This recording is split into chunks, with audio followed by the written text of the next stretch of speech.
Welcome to MiConvert. In this tutorial, I will show you how to convert C4D files to IGES format, completely free and online. Open your browser and search for C4D to IGES MiConvert.com. Click on the first result to go straight to the converter.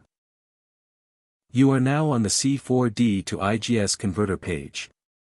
The interface is clean and easy to use. Let's upload a file.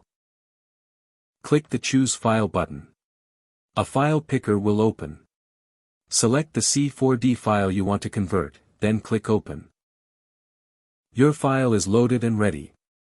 You can see the file name, size, and destination format. Click Convert now to start the conversion. The conversion is in progress. You can see the progress bar moving. This usually takes just a few seconds. Done. Your file has been successfully converted. Click Download to save the IGES file to your computer. That's it. Visit MiConvert.com for more free conversion tools. Subscribe for more tutorials. Thanks for watching.